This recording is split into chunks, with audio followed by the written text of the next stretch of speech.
안녕하세요. 수서동행교회 정면 목사입니다. 오늘도 이렇게 말씀의 은혜를 함께 누리는 자리 가운데 나오신 여러분, 주님의 이름으로 축복합니다. 오늘도 우리가 레위기의 말씀으로 하나님께서 우리에게 주시는 은혜를 우리 함께 나누기를 소원하는데요. 우리 함께 기도함으로 주님께서 오늘 우리에게 준비해 주신 말씀의 자리 가운데 함께 나아가도록 하겠습니다.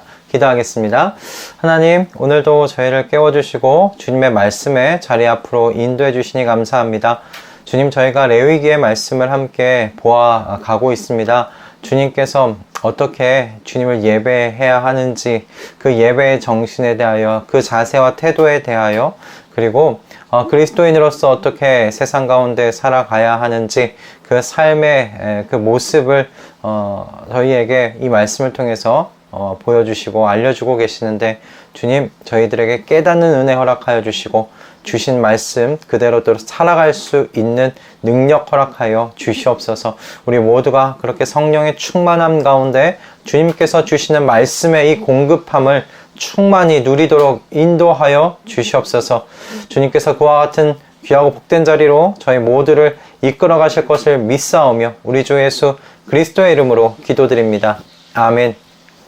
네, 오늘 우리에게 주시는 하나님의 말씀은 레위기 4장 22절에서 35절까지의 말씀입니다. 레위기 4장 22절에서 35절까지의 말씀인데요. 이 속죄제, 이 말씀에 계속 반복되는 부분들이 좀 있어서 22절부터 저희가 26절까지 말씀을 읽고 이 말씀 속에서 주시는 하나님의 은혜를 함께 나누기를 소원합니다. 22절부터 26절의 말씀 제가 봉독하도록 하겠습니다. 최고 통치자가 실수로 나 주 하나님이 하지 말라고 명한 것을 하나라도 어겨서 그 허물로 벌을 받게 되었을 때에는 자기가 지은 죄를 깨닫는 대로 곧 흠 없는 숫염소 한 마리를 제물로 끌고 와서 그 숫염소의 머리 위에 손을 얹은 다음에 주 앞 번제물을 잡는 바로 그곳에서 그 숫염소를 잡아야 한다. 이것이 속죄 제물이다. 제사장은 그 속죄 제물의 피를 얼마 받아다가 손가락으로 찍어서 번제단의 뿔에 바르고 나머지 피는 번제단 밑바닥에 쏟아야 한다. 그런 다음에 그는 화목제물의 기름기를 다루듯이 숫염소의 기름기를 제단 위에 올려놓고 모두 불살라야 한다. 그렇게 하여 제사장이 그 통치자가 지은 죄를 속하여 주면 그 통치자는 용서를 받는다. 아멘. 네, 제가 이렇게 부모가 되면서 알아가고 있는 것들이 참 많습니다. 근데 그 중에 한 가지는 부모는 늘 자녀를 향하여 용서해 줄 준비가 되어 있다라는 것을 이 자녀를 키우면서 이제 알아가고 있습니다. 어린 시절에는 그 부모님의 이런 마음을 잘 몰랐어요. 그냥 숨기고 이게 거짓말 하지 말라고 하시는 부모님의 그 말씀이 그저 저를 올바른 길로 훈육하시고자 하는 그 목적만을 가지고 있다라고 그렇게 생각을 했었습니다. 그런데 제가 부모가 되고 나서 깨닫게 되는 건 부모님께서 그렇게 말씀하실 때에는 그 안에 한 가지 메시지가 숨겨져 있었다는 사실입니다. 바로 나는 용서할 준비가 다 돼 있어. 그러니까 숨기지 말고 내게 다 말하렴. 그것이 부모님의 숨겨져 있는 메시지였던 것이죠. 속죄제의 말씀을 볼 때 제가 바로 이 앞서 말씀드린 용서해 줄 준비가 되어 있다는 그 부모님의 마음이 하나님의 마음과 오버랩 되더라고요. 하나님께서도 그 마음 가운데 용서하실 준비가 되어 계신 그 하나님이시라는 사실을 오늘 이 본문을 통해서 묵상해 보게 되었습니다. 속죄제를 어떤 경우에 어떻게 실행하여야 할 것인지에 대해 말씀하고 계시는 내용이 이 4장의 내용이죠. 내용을 보면 하나님께서 제사장을 제외하고는 모든 이스라엘의 각 계층에 해당되는 사람들에게 죄를 깨닫는 대로 이 속죄제를 행하라고 하나님께서 그렇게 말씀하고 계시는 것을 보게 됩니다. 그러니까 제사장을 제외하는 이유는 제사장이 지은 그 죄가 엄중한 까닭도 있지만 그가 자신도 모르게 죄를 지었을 그때 제사장의 죄로 인해 그 벌을 받는 것이 제사장이기보다 백성들이기 때문이었습니다. 그래서 이 경우에는 깨닫는 대로가 아니라 자신의 죄로 인해 고통받고 벌받고 있는 그 백성을 보면 하나님 앞에 속죄의 제사를 올려야 한다는 그런 예외 조항을 이렇게 포함해 놓은 것이죠. 그러나 나머지의 경우는 모두 자신의 죄를 깨달았을 때 속죄 제사를 행하도록 하나님께서 말씀하셨어요. 그렇다면 여러분 한번 생각해 보십시오. 하나님께서 죄인 줄을 깨달을 때마다 속죄의 제사를 행하라고 하실 때 여기에 숨겨져 있는 메시지가 무엇이겠습니까? 저는 앞에서 말씀드린 대로 나는 용서할 준비가 다 되어 있다라는 그 메시지라고 생각했습니다. 용서할 준비가 되어 있지 않았던들 어떻게 깨달을 때마다 나와서 속죄의 제사를 행하라고 그렇게 말씀하실 수 있으시겠습니까? 죄인 줄을 깨달았을 때 내가 명한 재물을 가지고 나와 죄 용서를 구하면 내가 용서해 줄게. 그것이 주님의 마음이고 말씀이 아니겠습니까? 용서할 마음이 없으신데 속죄 제사로 회개하라고 하실 리가 없다. 저는 그렇게 생각합니다. 이스라엘 백성에게 속죄의 제사를 명하신 여러분 주님께서는 오늘도 동일하신 우리의 주님이 되십니다. 저와 여러분은 이제 제물을 가지고 나아가 나를 대신해서 제단 위에 이 제물을 그 피를 뿌릴 필요는 없지요. 예수 그리스도께서 이 속죄의 제사를 완전하게 드리셨기 때문에 더 이상 우리는 이 과거 구약의 백성들과 같이 피 뿌리는 이 제사를 할 필요가 없습니다. 그러나 오늘날에도 과거와 같이 우리와 함께 사시는 성령 하나님의 역사 속에서 죄를 깨닫는 일은 계속 이어지고 있습니다. 여러분 그것을 지금도 경험하고 있지 않습니까? 성령님께서 우리의 양심을 깨우셔서 하나님 앞에서 죄가 무엇인지를 깨닫게 하십니다. 내가 무슨 죄를 지었구나. 내가 하나님의 마음을 아프게 드렸구나. 그걸 깨닫게 하십니다. 그럴 때마다 그럼 우리의 일은 무엇이 되어야 하겠습니까? 저와 여러분의 영원하신 속죄의 제물이 되시는 이 예수 그리스도의 여러분 이름으로 하나님 앞에 회개의 제사를 드리러 나아가는 것이 우리의 몫이고 우리의 할 일이라고 저는 그렇게 믿습니다. 여러분 그렇게 하나님 앞에 나아가실 때마다 부끄러워하지 마십시오. 여러분 계속 같은 죄에 넘어진다고 하나님 앞에 나아가기를 이 부끄러움 가운데 머뭇머뭇하지 여러분 마십시오. 죄 지은 것에 대하여 부끄러워는 해야 되겠죠. 하지만 그것 때문에 하나님 앞에 나아가는 걸 머뭇머뭇하지는 마시기 바랍니다.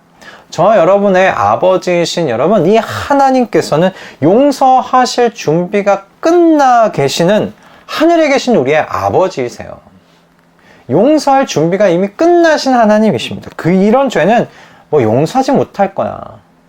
내가 이렇게 계속 지는 이 죄는 하나님께서 용서하지 못하실 거야. 여러분 그렇게 생각하지 마십시오. 하나님께서 이사야의 말씀을 이렇게 말씀하셨습니다. 이사야 55장 7절부터 9절의 말씀입니다. 악한 자는 그 길을 버리고 불의한 자는 그 생각을 버리고 주님께 돌아오너라. 주님께서 그에게 긍휼을 베푸실 것이다. 우리의 하나님께로 돌아오너라. 주님께서 너그럽게 용서하여 주실 것이다. 나의 생각은 너희의 생각과 다르며 너희의 길은 나의 길과 다르다. 주님께서 하신 말씀이다. 하늘이 땅보다 높듯이 나의 길은 너희의 길보다 높으며 나의 생각은 너희의 생각보다 높다. 여러분 이 주님께서 하신 이 말씀을 여러분 꼭 기억하십시오. 너무 여러분 자주 같은 죄를 반복하고 계십니까? 부끄러워해야 하겠지요. 그러나 그럼에도 불구하고 계속 주님의 이름으로 하나님 아버지 앞에 나아가십시오. 70번씩 7번이라도 용서하라고 하신 분이 바로 저와 여러분의 주님이십니다. 당신께서 짊어지지 못할 짐을 저와 여러분에게 지라고 주실 분이 아니지 않습니까? 그저 끊임없이 쉼 없이 여러분 예수 그리스도의 이름으로 하나님 아버지의 그 은혜의 보좌 앞으로 나아가십시오.